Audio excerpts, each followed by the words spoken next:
Anak-anak kan hampir tidak mengerti fungsi BK. Dia anggapnya BK itu mencari kesalahan orang lain, sehingga siswa itu takut kalau ketemu guru BK. Gue takut nih, gue salah apa nih gitu. Kalau dipanggil guru BK berarti kamu termasuk anak yang beruntung. Kamu dapat pelayanan, ketemu sama guru BK. Kalau yang lain belum tentu beruntung. Jadi kamu memperoleh kesempatan ya terbatas, sedangkan siswanya banyak. Jadi ya kamu termasuk orang-orang yang beruntung kalau ke guru BK. Rasionya 150 siswa itu satu orang guru BK. Kalau misalnya siswanya ada 1000, membutuhkan sekitar 7 orang. Misalnya kelas 10 ada 11 kelas, berarti guru BK-nya minimal 2. Ketika P3K itu dibutuhkannya banyak banget, tapi gurunya kurang. SMK negeri dibutuhkan 13 orang. Wah, Itu 3.000 lebih. Nah, sedangkan guru BK-nya terbatas. Kalau teman-teman yang pengen tahu tentang enaknya jadi guru BK, ya, guru BK itu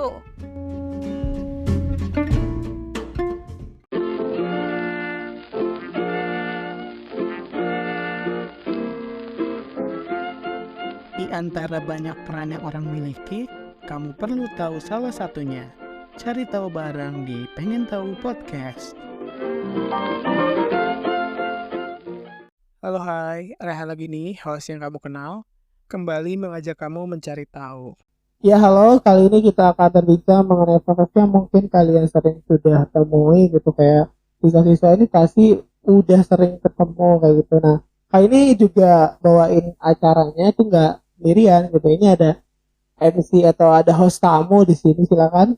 Halo, perkenalkan nama gue Mizan, gue mau ikut lah di Pengen Tahu Podcast ini ya gitu. Iya. Kebetulan yang kita wawancarai juga ada hubungannya sama gue, jadi ya oke. Kalau kalian mau dengar soal bagaimana cara mahasiswa untuk mengembangkan suatu startup dan mengikuti soal bisnis competition, itu boleh tuh kalian dicek di Sporum. Kalau misalnya kalian mau dengerin tentang berita-berita tentang isu-isu teknologi, bisa di IO Talks. Ya, tanpa berlama-lama lagi, langsung aja kita undang. Boleh perkenalkan dirinya dan sekarang lagi jadi apa?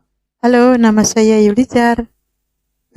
Saya sebagai tamu. Saya bekerja sudah lebih dari 30 tahun sebagai seorang guru bimbingan konseling. Tapi kan kalau misalnya kita lihat gitu dari seluruh sekolah gitu ya, bahkan dari kita juga SD sampai SMA mungkin ya, yang paling ditakutin tuh guru BK gitu ya, kayak kalau masuk guru BK tuh, oh ini dibawa ke guru BK, ini dibawa ke guru BK, kayak ada masalah gitu kalau dibawa ke guru BK. Tapi sebenarnya tugas guru BK yang sebenarnya itu apa sih, Bu? Tugas dasarnya gitu ya. Tugasnya gini ya. Ini pengertian yang ada pada diri siswa ya. Kadangkala siswa itu takut dipanggil ke guru BK karena takut diadili, takut gue salah apa nih? Kok dipanggil ke guru BK sih? Emang aku salah apa ya gitu. Padahal fungsi guru BK sendiri adalah guru BK adalah melindungi anak. Guru BK adalah seperti orang tua yang ada di sekolah. Guru BK membantu siswa, membantu mengatasi permasalahan siswa, dalam artian sehingga siswa itu bisa sekolah dengan nyaman, permasalahan yang ada teratasi, dan dia nantinya bisa mandiri, bisa menolong dirinya sendiri. Dia bisa belajar dengan tenang sehingga hasilnya bisa bagus. Oke, intinya guru BK itu jadi kayak pemanjang tangan orang tua dalam melakukan pembimbingan kepada anak gitu ya. Kalau wali kelas kan kayak, oh ini nanti mau belajar apa aja, atau misalnya pembelajaran dalam kelas, tapi kok guru BK tuh kayak sebagai pembimbingnya gitu, sebagai yang mengarahkan anak nanti harus kemana aja, yang ngebantuin anak gitu. Malah kan konseling itu kan maksudnya kayak kita ngobrol, kita mengetahui masalah anak, seperti itu ya, Bu? Iya, konseling itu seperti itu. Betul. Jadi ada yang anaknya pendiam atau anak yang introvert. Jadi dia menutup dirinya sendiri. Padahal dia ada permasalahan, misalnya di kelas sendiri, yang nggak suka ngobrol, dia cenderung tidak ada teman. Nah itu mungkin perlu ditolong. Atau anak yang merasa anak yang dibully atau apa, kadang anak nggak bilang. Nah itu seharusnya kita bantu supaya dia bisa nyaman di sekolah. Jadi supaya dia tuh tidak merasa sendirian gitu. Ada yang ngelindungin setidaknya gitu. Ada yang memberikan solusi atas permasalahan yang dihadapi ya. Iya. Sementara bedanya dengan kalau pembina OSIS, dia harus tegak, harus menyampaikan disiplin dengan tegas, sehingga kalau tidak disiplin siswa akan kacau gitu ya. Misalnya datang seenaknya atau rambut gondrong atau apalah. Makanya harus ada disiplin. Nah, setelah itu berarti nanti dibawa ke ruang BK setelah selesai disiplinannya, bisa anak itu dibimbing lah kenapa bisa sampai seperti itu, kenapa sering datang terlambat, kenapa dia rambutnya seperti itu, karena peraturan sekolah nggak seperti itu. Oke, maksudnya gitu. betul. Berarti lebih ke memberikan solusi gitu. Kalau misalnya si pembina OSIS atau misalnya Wakasek kesiswaan itu lebih fokusin ke kamu harus menjalani peraturan dengan baik, tapi kalau misalnya guru BK tuh kayak lebih ke gimana atau apa yang bisa saya bantu agar Anda bisa menjalankannya dengan baik gitu ya, menjalankan tugas dengan baik. Oh, seperti itu. Ya kayak gitu sih. Jadi kayak memang ada tujuannya sama tapi berbeda peran. Ya biasanya begini, kan anak-anak kan jarang atau hampir tidak mengerti fungsi BK. Ya. Dianggapnya BK itu polisi. Polisi itu mencari kesalahan orang lain, sehingga siswa itu takut kalau ketemu guru BK. Ini gue takut nih, gue salah apa nih gitu. Ya. Ya sehingga guru BK itu memberikan penjelasan dulu ke kelas, walaupun misalnya ada sekolah yang memberikan jam khusus untuk guru BK. Misalnya contoh kali ini misalnya tidak memberikan jam ke guru BK karena memang jamnya sudah dipakai oleh guru-guru lain gitu. Ya. Betul. Nah, jadi diberikan penjelasan, nih fungsi guru BK seperti ini. Jadi kamu jangan takut kalau dipanggil guru BK, berarti kamu termasuk anak yang beruntung. Betul. Karena kamu dapat pelayanan ketemu sama guru BK. Kalau yang lain belum tentu beruntung, jadi kamu memperoleh kesempatan kan susah banget gitu. Betul, guru BK-nya terbatas, sedangkan siswanya banyak. Gitu. Jadi ya kamu masuk orang-orang yang beruntung kalau ke guru BK. Oh, ternyata guru BK tuh bukan berfokus terhadap marahin atau apa, tapi berfokus terhadap penolong atau misalnya berfokus terhadap kebaikan siswa gitu.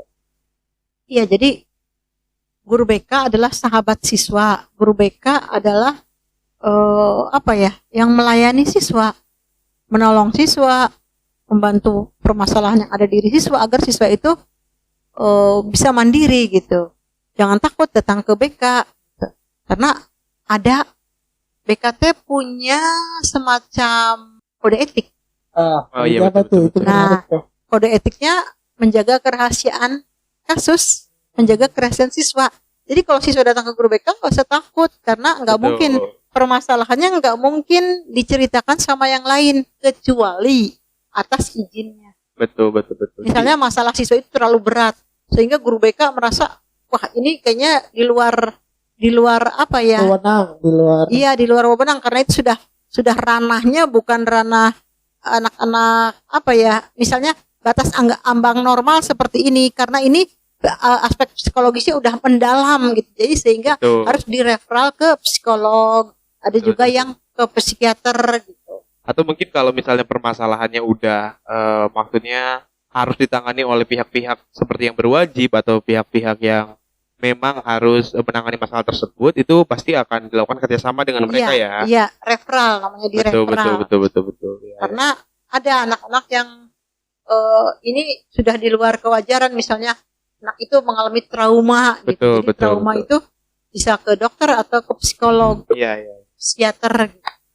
Tapi kunci utama menjadi seorang guru BK itu apa sih? Kan ini ternyata permasalahan yang dihadapi itu lebih dalam gitu dari cuman marahin atau ngasih tahu. Ternyata emang harus ada konseling, harus ada bimbingan yang benar-benar diberikan gitu kepada si anak. Nah, kunci utama atau misalnya bekal untuk menjadi seorang guru BK itu apa sih, Bu?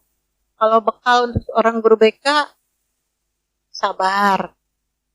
Kemudian jadi ada motivasi dalam diri sendiri, itu dia ada motif untuk menolong atau membantu orang lain gitu. Kemudian ya guru BK itu bisa dipercaya, guru BK harus bertanggung jawab gitu, atas amanat yang diembankan kepada siswanya. Ya seperti itu. Jadi ya kode etik harus dilaksanakan supaya siswa itu kepada guru BK tuh merasa nyaman gitu.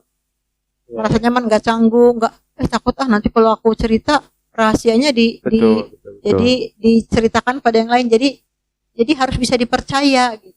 Guru BK itu. Iya, Jadi siswa itu percaya, siswa itu merasa nyaman, merasa tentram gitu. Jadi harus membangun hubungan yang baik dengan siswa. Jangan ada rasa takut apa gitu. Iya, betul, Iya. betul, betul ya. Maksudnya ternyata lebih jauh gitu dibandingkan yang kita pikirkan gitu. Soalnya mindset, oh guru BK galak, oh guru BK ini, ternyata sebenarnya bukan galaknya yang dibutuhkan, tapi gimana cara mengayomi siswanya ya. Ternyata berbanding kebalik dengan stigma yang berada gitu. Nah, Ibu ini dari pengalaman 30 tahun ya, mungkin jadi guru BK. Nah, ada nggak sih kasus ini, kalau misalnya boleh memberikan contoh ya, biar nanti orang-orang di luar sana yang mau jadi guru BK atau misalnya yang kepikiran, oh tertariknya jadi guru BK tuh saat mengalami masalah ini mereka bisa mengatasinya gitu. Secara Ada, general aja barangkali. betul. Ada nggak sih kira-kira masalah yang berat atau masalah yang ditangani yang sulit banget sampai akhirnya ibu harus melakukan suatu hal tertentu gitu untuk menyelesaikan masalah? Kadang kalau masalah yang sulit itu, kalau kita menceritakan permasalahan ke orang tua anak tersebut, orang tua itu terlalu melindungi anaknya. Udah tahu anaknya salah misalnya, jadi orang tua tuh tidak bisa diajak kerjasama. Dia bahkan melindungi anaknya yang seharusnya dia itu mampu bisa menceritakan tentang anaknya apa kan, karena guru BK itu mau membantu, mau menolong, bukan berarti dia mau menjerumuskan, sehingga jadi tujuan yang ingin disampaikan tidak tercapai karena orang tua seolah-olah melindungi anaknya, padahal anaknya itu mau dibimbing gitu. Jadi tidak bisa tercapai. Ya kurang lebih seperti itu. Jadi Betul. misalnya anaknya suka bolos, sering kesiangan atau apa, orang tua dengan dalih, oh iya karena sayanya nggak ada, karena sayanya nggak ngebangunin anaknya. Padahal belum tentu kejadian sebenarnya, barangkali aja dibangunin atau anaknya nggak bangun atau anaknya malas. Jadi orang tua terlalu melindungi anaknya sehingga tidak tercapai. Jadi nggak ketemu gitu inti. Iya, nggak ketemu. Gitu ya. Saya paling nggak suka kalau orang tua kayak gitu. Padahal ya sama-sama aja lah, kita Betul. tujuannya kan ingin membantu anak. Tapi kan kalau dengan seperti itu, jadi seolah-olah tidak tercapai lah tujuannya. Jadi Iya, agak iya. sulit gitu. Iya, menjalani jadi mentah lagi, profesionalismenya iya. gitu ya. Padahal Kadangkala permasalahan yang dialami itu sebenarnya itu berasal dari rumah. iya, betul. Jadi kalau di rumahnya misalnya pola asuh orang tuanya nggak benar, misalnya keluarganya broken, anak-anaknya nggak diperhatikan, nah itu yang di sekolah yang dia bikin ulah. Oh iya, Jadi, betul. Semuanya berasal dari rumah sebenarnya, Mak. Iya, berarti psikologi rumah dan keadaan rumah tuh mempengaruhi banget dari keadaan siswanya ya. Iya, bahkan ada anak yang nggak takut sama orang tuanya. Jadi kalau bilang, kamu takut enggak nanti kalau dipanggil orang tua? Ih, saya emang nggak takut, Bu. Jadi kalau udah anak bilang nggak takut, saya gimana mau ngomong sama siapa? Betul. Orang tua sendiri aja yang harus dihormati nggak takut, apalagi guru ya, Bu. Iya, jadi nggak takut kata sama orang tua. Terus saya mau ngomong gimana lagi? Iya. Menceritakan anaknya ke orang tua, tapi anaknya dia bilang saya emang nggak takut. Jadi Betul. mau gimana lagi? Karena dulu waktu pernah saya ngajar di satu daerah gitulah. Karena merasa bahwa orang tuanya SD, dianya sekolah SMA, jadi berani sama orang tua, udah ngelawan gitu. Oh, betul. Oh, saya mah ada SMA gitu. Jadi saya nggak takut. Ada yang seperti itu. Jadi sudah bingung kalau menghadapi yang seperti itu. Berarti memang perlu sinergitas ya antara ya guru, orang tua, juga mungkin guru-guru mata pelajaran dan juga lingkungan dan juga teman, mungkin ya teman juga aspek penting ya di dalam. Iya betul. Orang itu ya. Kadang kalau di SMA tuh gini, itu tuh sebenarnya kalau anak nakal di SMA itu teh sudah dari SMP-nya nakal. Betul. Jadi ya tinggal melanjutkan aja kenakalannya. Iya, nggak ada yang tiba-tiba nakal gitu, enggak ya. Jadi, mungkin ada kekecualian, ada 1-2 mungkin tadinya baik terbawa arus. Tapi biasanya itu hampir 95% itu sudah nakal sejak SMP. Jadi ini permasalahan yang panjang ya, bukan maksudnya tiba-tiba aja. Jadi emang berarti dari SMP-nya belum ditemukan akar permasalahannya apa, terus misalnya mau diatasi juga udah terlalu panjang. Jadi kayak bukan tiba-tiba nakal gitu, tapi emang harus benar-benar diatasi lagi tapi dari akar-akarnya gitu ya. Iya. Kadang anak kelas 10 kok baru masuk udah kayak gini. Ternyata setelah diselidiki memang dari SMP-nya anaknya seperti itu. Betul, Iya, betul, iya, betul, iya. betul. Anaknya Nah. memang seperti itu. Ditanya sama temannya tuh, gimana sih kok si itu kok kayak gitu? Ibu mah dia mah dari kayak gitu, dari SMP-nya kan sekelas sama aku SMP-nya Oh, iya, misalnya. iya, iya. Jadi anaknya bercerita memang anaknya udah karakternya kayak gitu. Iya, iya, betul, betul, betul. Tadi kan sempat cerita nih soal kalau misalkan siswa tuh kalau misalkan lagi konseling tuh ada kecanggungan gitu, kecanggungan kayak gimana sih Iya, iya, iya, iya. yang biasa ditemui gitu. Betul, betul, betul. Ya, ke siswa itu kadang canggung, dia masih belum percaya. Hmm. Kalau cerita sama guru BK, apakah guru BK bisa dipercaya? Iya, iya. Apakah permasalahannya bisa teratasi atau tidak? Makanya kita harus membangun report, namanya itu Iya. report. Jadi antara guru BK dan siswa, jadi adanya saling kepercayaan. Jadi Mhm. pertama yang ngobrol biasa dulu apa. Nanti kalau udah lama-lama, oh iya ini jadi enak gitu ngobrolnya. Jadi bisa, oh iya bisa dipercaya guru BK itu. Betul, gitu. betul. Iya. Utamanya membangun kepercayaan ya sama si Iya. siswanya. Soalnya kan Iya. kadang aduh, kayak kan orang suka bilang jangan mengumbar-ngumbar aib gitu. Iya. Padahal bukan mengumbar aib tapi menyelesaikan yang masalah yang dikira aib tersebut ya, Bu. Iya. Mm-mm. Jadi kalau pertama tuh yang ngobrol yang ringan-ringan aja dulu. Iya, iya, betul, betul, betul. Apa dulu. Iya. Nanti kalau udah lama, udah percaya, udah apa, enggak juga dia akan cerita. Nah ngomongin soal kecanggungan nih Mijan. Dari tadi kan Kenapa, kita kenapa? bakbu gitu sebenarnya kan boleh nggak Iya. kita manggilnya mama aja lah biar Iya, betul. Ini ternyata ibu kita sendiri ya, gitu. biar nanti mama juga nggak usah pakai saya gitu. Iya, iya, iya, Juga betul, kita juga betul, kayak betul. canggung. Iya. Boleh. Gimana mah? Betul. Soalnya kan kalau misalnya kita lagi di sekolah, lagi apa kan pasti manggilnya ibu-ibu juga, Iya, Mbak. Tiba-tiba iya. mama-mama Kita gitu. juga kan pernah satu sekolah ya. Betul, proses Iya. sekolah gitu. Tapi tetap meskipun kita satu sekolah, meskipun apa, ibu kita, mama kita menjalankannya sebagai profesional Profesional, gitu. betul. Kalau kita salah ya kita salah. Saya tuh salah satu orang yang suka susah dibangunin sama ibu. Ibu tuh mama suka ngebangunin, tapi kayak kadang saya susah gitu. Nah, alhasil kadang saya terlambat gitu dan itu benar-benar ketanggung jawab saya gitu. Pun kalau saya terlambat, saya ditindak sesuai yang seharusnya gitu. Bukan ini anak guru nih. Ini udah nggak apa terlambat suruh masuk. Tapi bener gitu ya udah saya dihukum selayaknya untuk dihukum orang yang terlambat gitu Kadang-kadang kan. juga ada sentimen gini sih, wah gimana sih anak guru masa telat gitu, padahal Betul, mah sama aja betul. gitu Sama kan. aja padahal kan ibu kita udah berusaha semaksimal mungkin ngebangunin ngapa gitu. Emang kalau kita nakal ya nakal gitu kan, Iya. bukan apa-apa gitu, Bu. Iya. Jadi bukan salah ibu kita, salah kita sendiri gitu. Ya, nah meskipun kita udah dengar berkali-kali gitu nah di pengen podcast ini suka nyeritain gitu kenapa sih pada akhirnya memilih satu profesi ini gitu. Nah, apa sih alasannya kok akhirnya sekarang udah hampir 30 tahun juga menjadi profesi sebagai guru BK ini? Iya, karena pertamanya kenapa tertarik kepada bimbingan konseling, seru aja, materinya seru aja gitu. Ya. Oh, ada psikologi yang diajarkan tuh psikologi. Terus psikologinya dari mulai usia 0 sampai usia remaja, dewasa sampai usia tua. Oh, ternyata enaknya kayak gini ya. Terusnya kemudian oh, seru juga ini kita bisa menolong orang lain.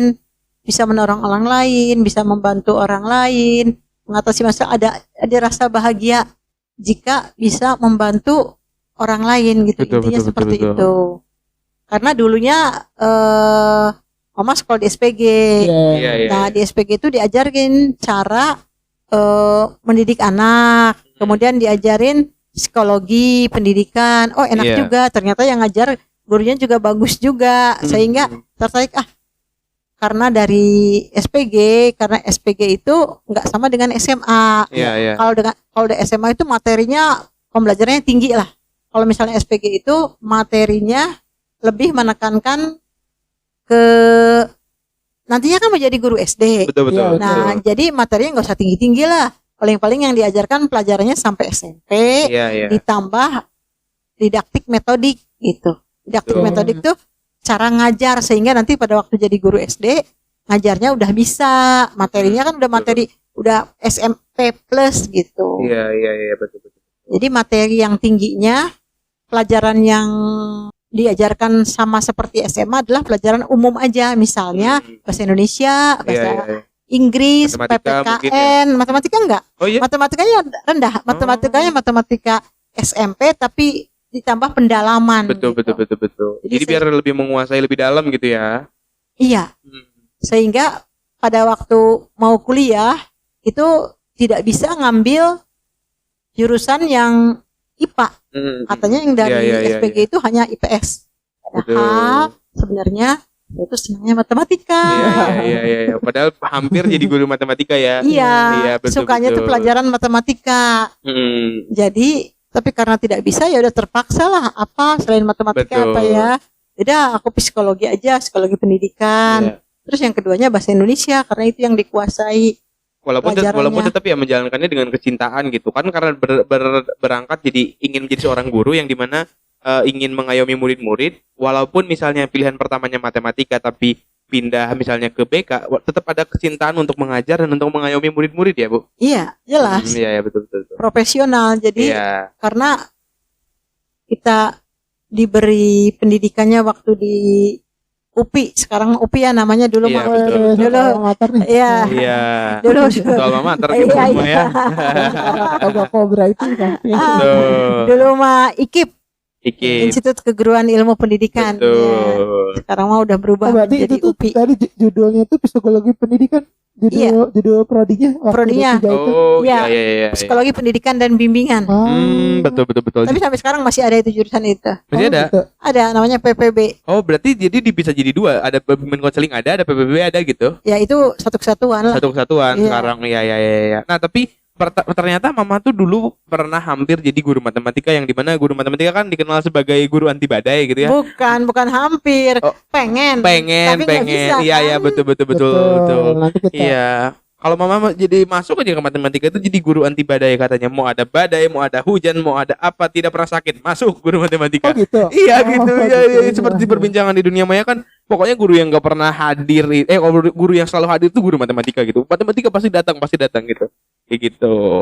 Kayak gitu kan, kalau misalnya guru, ada guru yang selalu hamil, guru bahasa Inggris gitu ya katanya kan, Oh, guru yang selalu hamil guru bahasa Inggris kayak Itu gitu. Udah terkenal lazim. Udah terkenal lazim pada umumnya kayak gitu. Tapi memang mungkin matematika lebih punya perhitungan sih, jadi Betul. lebih tepat. Nah, selama tadi udah menjalani itu tadi kan motifnya pada akhirnya karena tadi SPG, terus juga jadi memilih apa tuh psikologi pendidikan dan Bimbingan, iya. Nah, Iya. terus apa sih keseruan dan juga tantangannya gitu Iya, kan? iya, Kalau iya, tantangannya kira-kira ternyata setelah dijalani jadi guru bimbingan konseling tuh ada rintangannya loh gitu, atau keseruannya hikmahnya di dalam jadi sebagai guru bimbingan konseling tuh kayak gini loh gitu. Jadi kalau misalnya dukanya kan biasanya siswa itu kadang lebih menghargai guru kelas, guru mata pelajaran. Karena kalau mata pelajaran kan takut nilai nih. Ya, betul. Takut nilai. Jadi kalau nggak ini takut nilainya jelek. Kan kalau guru BK kan nggak ngasih nilai. Betul. Nggak ngasih nilai. Jadi udah kamu nggak usah takut. Karena ibu nggak akan ngasih nilai gitu. Tapi kadang-kadang ada siswa yang meremehkan ya? Iya, meremehkan. Iya. Gitu, seperti itu. Kalau sukanya gimana Bu? Kalau sukanya apabila mampu mengatasi permasalahan yang dialami oleh siswa, sehingga siswa itu bisa bahagia gitu. Jadi saya juga ikut bahagia gitu karena Betul. masalahnya terselesaikan gitu. Iya, kita jadi bagian dari solusi dari si siswa tersebut ya. Iya. Nah, cuman kan kalau misalnya ibu Tapi dukanya gimana? Dukanya tuh kalau misalnya siswa itu pas dibilang ya akan ini tapi ternyata ngulangin lagi. Kadang ada yang seperti itu. Ngulangin lagi karena memang kan kebiasaan dia misalnya bangun siang. Jadi suka sering kesiangan terus gitu. Iya, betul ya. Padahal udah berusaha semaksimal mungkin tapi dia masih mengulangi ini yang sama ya. Nah, kadang orang tua tidak mendukung juga. Iya. Nah, mungkin kan kalau misalnya di SMP atau misalnya di SMA kelas 10 sama kelas 11 kan mungkin gitu ya, kita mengayomi yang kita apa. Nah, ibu kan biasanya atau mama nih kan spesialisnya di kelas 12 yang dimana masukin ke perguruan tinggi, bahkan sampai karena kita regionnya di Kuningan ya, base-nya di Kuningan, bahkan kalau mau daftar ke Cirebon, ke Majalengka ini benar-benar disamperin gitu hanya untuk masukin 1-2 orang anak aja gitu. Jadi berjuang gitu. Bahkan dulu pas kita kecil ya, kalau mama misalnya berangkat nggak ada sama siapa-siapa, ayo ikut, mau ngapa, mau daftarin siswa gitu, sampai segitunya gitu, mau ngedaftarin harus ke sana, harus apa gitu. Nah, Kalau misalnya nih di kelas 12 nih, kan itu ada berarti harus mendaftarkan ya ke perguruan tinggi. Nah, itu apa sih kesulitannya atau suka dukanya dalam mendaftarkan si siswa-siswa ini tuh apa sih? Jadi zaman berubah ya. Iya. Waktu dulu mah masih manual, dalam artian masih apa ya, pakai berkas gitu, pakai berkas. Hmm. Makanya harus diantar-anterin. Misalnya kalau daftar sekarang mah namanya UTBK ya. Betul. Ya waktu dulu mah SBMPTN. Bukan, maksudnya waktu dulu ya. iya SBMPTN. Terus kalau ngedaftarin siswa itu kita nggak bisa, jadi harus didatangin, harus disamperin. Oh, iya, Misalnya iya, iya. ngedaftarin siswa mau masuk ke Iya. perguruan tinggi negeri. Nah, kita datang ke sana, beli formulir, Iya. sampai ngantri panjang, kadang seperti itu. Terus sekarang mah semuanya bisa dilakukan dengan online gitu. Iya, Udah alhamdulillah. diintegrasikan sama kementerian Iya, ya. kan Betul. waktu dulu masuk mau ke UPI, harus ke UPI kadang. Iya. Beli formulirnya lama yang ngantri ya. Lama, ngantri banyak se-Indonesia. Kadang tuh yang se-Jawa Barat jadi ngantri banget Iya, gitu, sampai capek, kadang betul. berjam-jam berdiri apa gitu. Tapi bahagia kalau sudah siswa keterima perguruan tinggi negeri Iya. yang diinginkan, apalagi jurusan yang bagus, perguruan Betul. tinggi bagus, ada rasa bahagia gitu. Walaupun kita capek apa, tapi bahagialah. Bahagia mengetahui ternyata masa depan dia bisa jadi lebih baik Iya, nih ke depannya ya. iya. Bisa masuk perguruan tinggi favorit Iya, gitu. betul, Jadi betul. ada rasa bahagia lah di situ. Iya. Ya, jadi bisa merencanakan. Jadi terobati lah. Betul. Ya, capek Terobati. lelahnya terobati. Iya, terobati. Jadi ada perencanaan karir dan masa depan, karena kan dikonsultasi juga bukan soal aspek masalahnya apa, tapi Betul, tujuannya betul, gimana betul. juga kan sering. Saya mau jadi misalkan Iya. kira-kira apa ya langkah ke depannya juga kan. Betul. Iya, betul. Ya, nah dari semua ini kan mungkin teman-teman pengen tahu podcast juga yang masih bingung, yang masih pengen mendengarkan nih, profesi-profesi juga pengen tahu gitu. Gimana sih caranya, atau misalkan pengen jadi guru BK tuh apa aja yang mesti dipersiapkan gitu. Jadi Iya, kayak betul. skill yang pertama cara mendapatkan skillnya, yang kedua cara mendapatkan pekerjaannya gitu. Iya, Nah, itu boleh betul. diceritakan. Ya. Jadi kalau mau jadi guru BK itu, kalau misalnya di UPI itu rumpunnya dari IPS. Ya. Tapi kalau misalnya anak IPA mau masuk sana bisa, asal Betul. tesnya bisa apa ya, nilainya harus bagus gitu. Iya. Ya, karena bimbingan konseling itu merupakan perguruan tinggi jurusan yang diminati siswa karena langka. Sehingga Betul. tiap sekolah itu masih Betul. membutuhkan. Bagus ya. Iya. Masih membutuhkan, karena perguruan tinggi jurusan bimbingan konseling itu hampir tidak ada dibuka di swasta. Jadi swasta juga tertentu sedikit. Kan kalau jurusan bahasa Inggris tuh kan banyak ya. Iya, di mana-mana ya, bahasa Inggris Iya, ya. PGSDU banyak sekali. Jadi lulusannya udah banyak sekali. Kalau bimbingan konseling sangat sedikit sekali. Sehingga sekarang banyak anak-anak yang pengen ngambil jurusan bimbingan konseling, sehingga grade-nya tinggi karena peminatnya banyak. Iya, betul. Ya, peminatnya banyak. Jadi insya Allah masa depannya masih bagus lah, 10 tahun mendatang juga masih bagus. Iya. Masih bagus karena setiap sekolah tuh tetap kekurangan. SMA sampai SMA top juga masih kekurangan. Betul. SMA 2 misalnya kurang, SMA 1 juga masih kurang, Betul. 1 2, apalagi di daerah ada satu sekolah yang guru BK-nya cuma 1. Capek banget ya. Siswanya 1000. Waduh. 1000. Iya. Gurunya cuma 1. Jadi dibantu sama wali kelas. Betul. Itu kalau sejam sehari satu anak aja itu misalnya untuk bimbingan itu harus 3 tahun itu, karena kan Benar. iya kan nggak mungkin tercapai gitu maksudnya. 1000 jam ya. Iya 1000 jam. Bayangin itu kalau nggak tidur 1000 jam juga kan. Itu juga kalau one by one, kalau Iya. bisa berkelompok. Iya. Tapi nggak gitu. Nggak Iya. efektif kan kalau Idealnya Iya. dalam berkelompok. satu sekolah tuh berapa guru BK? Iya Idealnya? seharusnya. Rasionya 150 siswa itu 1 orang guru BK. Wow. Berarti kalau 1 banding 1000 itu udah hampir 10 kali lipatnya ya. Jadi iya, kalau misalnya siswanya ada 1000, membutuhkan sekitar 7 orang. Iya. Berarti satu guru itu bertanggung jawab atas 150 siswa harusnya. 150 siswa Betul, atau betul, 5 betul. kelas. Iya. Jadi kalau misalnya kelas 10 ada 11 kelas, berarti guru BK-nya minimal 2. Iya, betul. Oke. Tadi kan dari mulai mencari jurusannya sampai daftar kuliahnya. Nah kalau misalnya sampai istilahnya kerja ke sekolahnya tuh tahap apa lagi yang mesti dilalui itu? Ya, jadi yang pertama kan dari IPS gitu ya Betul. tadi ya. Betul, betul. IPS. Kedua ada minat.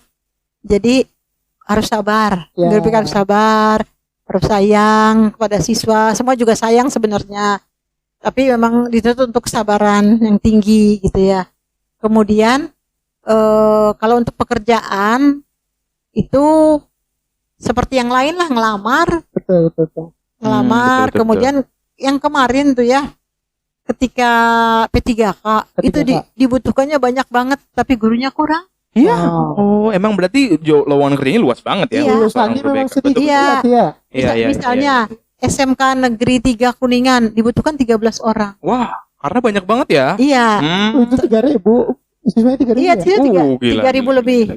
Nah, sedangkan guru BK-nya terbatas, sehingga pas yang ngelamar cuma berapa orang tuh Sedikit ya? sedikit, Wah, dan itu ada yang tidak lulus karena tidak memenuhi syarat. betul. Jadi bukan berarti setiap yang ngelamar pasti lulus. Diterima. Iya, pasti diterima, karena kalau nilainya kurang ya nggak lulus. Betul, juga. karena kompetensinya harus bagus ya, bukan Iya. berarti diterima. Biar bisa mengayomi siswa kan harus punya kompetensi gitu. Iya. Itu baru yang negeri ya. Iya. Iya, belum lagi yang swasta. Betul, Iya. betul. Ya seperti itu kurang lebih. Ya betul. Jadi tahapannya sama aja seperti menjadi guru-guru lain gitu. Iya, Tapi sama. lowongan kerjanya luas sekali gitu ya. Iya, luas sekali.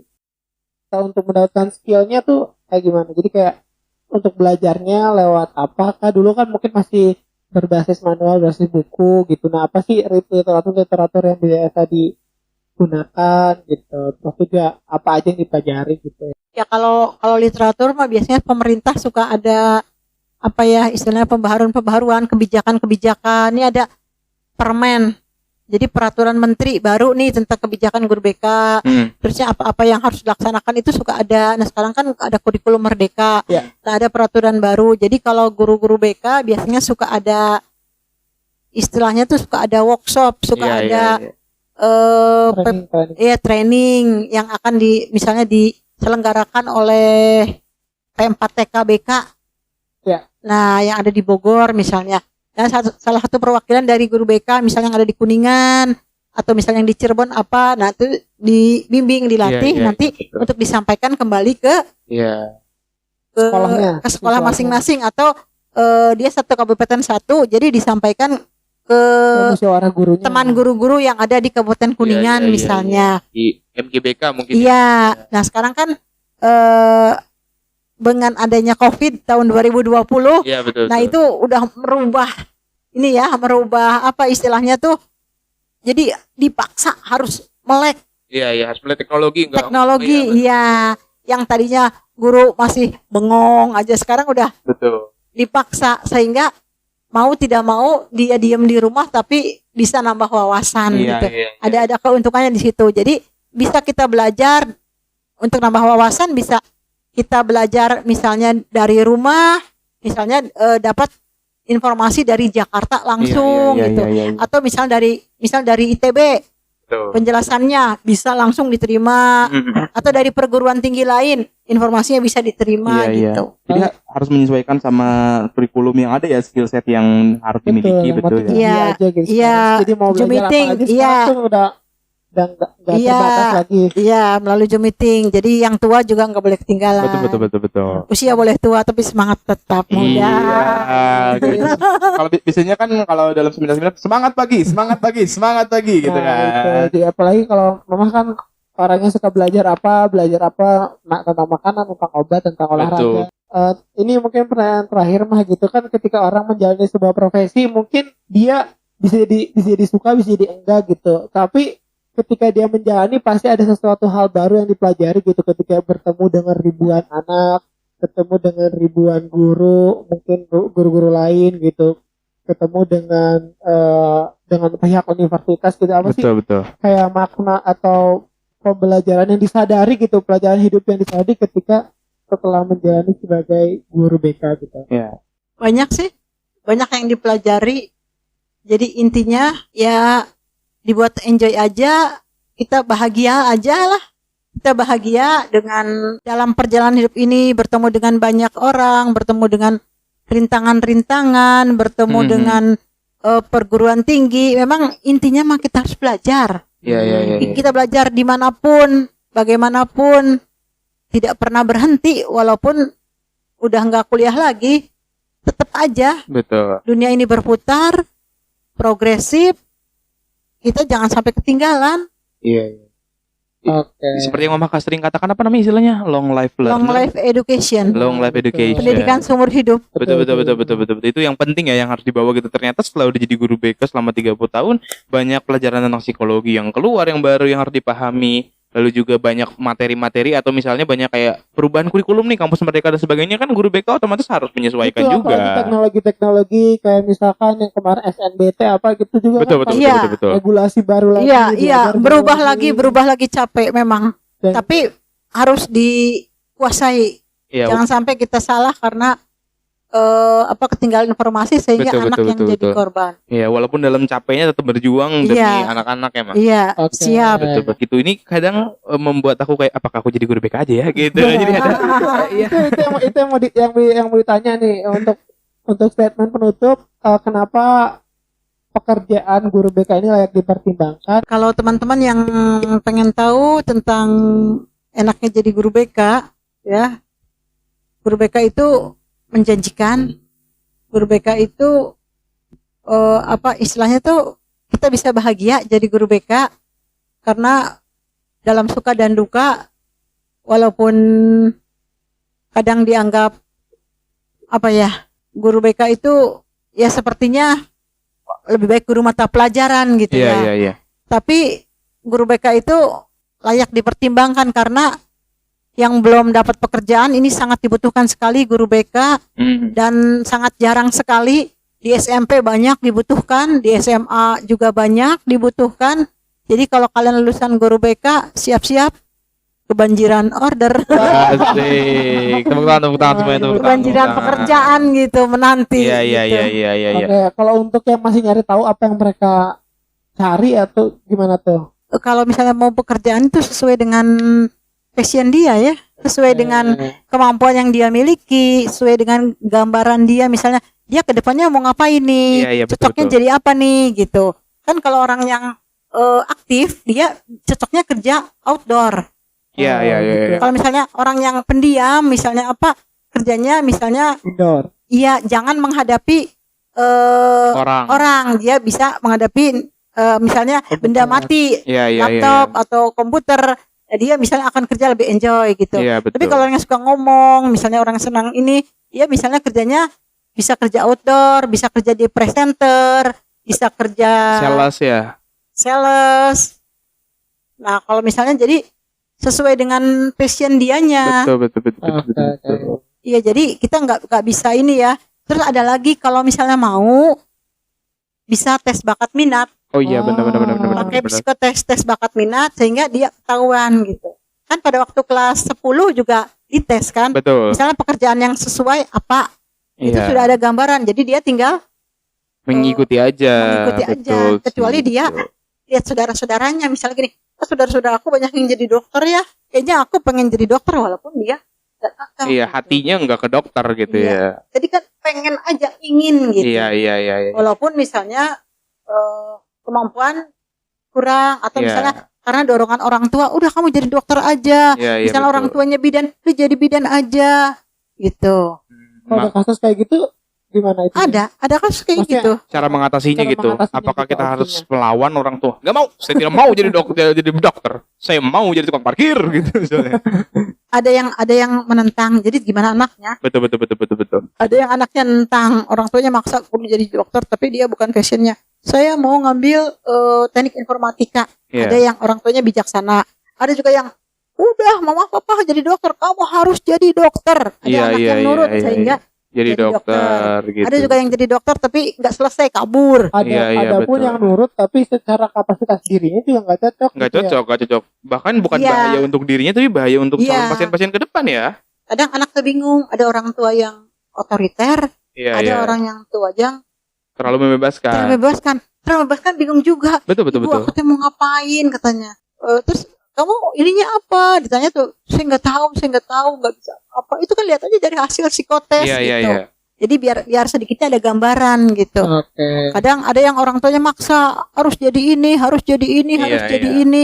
Jadi anaknya bingung juga karena anaknya kemampuannya segitu, orang tuanya pengennya segini gitu. Iya, iya, iya. Ekspektasi tinggi. Kamu kalau kuliah ke ITB, Waduh. kalau nggak ke ITB ke UI, kalau Iya. nggak ke STAN. Ya kalau nggak boleh kuliah, nggak usah kuliah gitu Iya, ya. pernah ada kasus seperti itu. Iya betul-betul. Tapi udah berat sih memang. diberikan pengertian ke orang tuanya sehingga alhamdulillah anaknya sekarang keterima di UNJ. Alhamdulillah. UNJ bagus juga ya. Iya, Susah tuh masuk iya, UNJ katanya tuh. harus ke UI karena orang tuanya Iya, iya, tinggal di iya. Jakarta. Iya iya.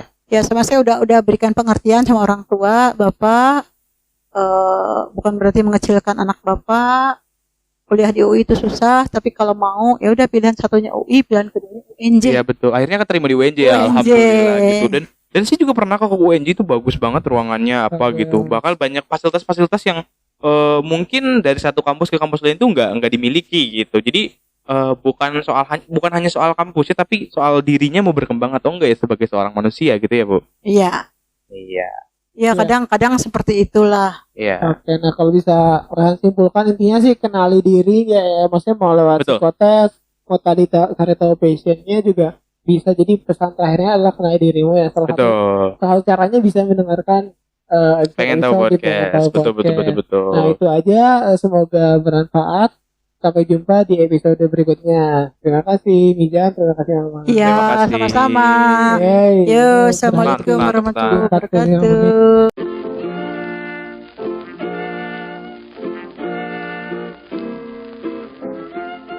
Makasih juga buat teman-teman para pencari tahu. Di episode berikutnya kita mau cari tahu soal apa lagi nih, bisa request ke Instagram @pengentahu_podcast. Sampai jumpa di podcast berikutnya dengan narasumber dan cerita lainnya. Pengen tahu podcast jadi makin tahu.